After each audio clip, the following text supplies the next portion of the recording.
जी भाई, कौन सी गाड़ी है ये? ड्राइवर भाई, क्या प्रॉब्लम है गाड़ी में? एसी की क्या कर रहे हो? कंप्रेसर फिट कर रहे हैं। दोबारा बोलिए। कंप्रेसर फिट कर रहे हैं इसका।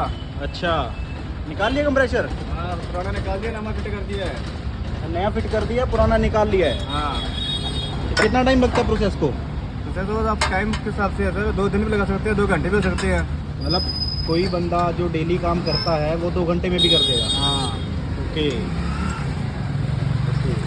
काफ़ी प्रॉब्लम आ रही है गर्मियों में एसी की ना? बहुत ज़्यादा जी, बहुत ज़्यादा।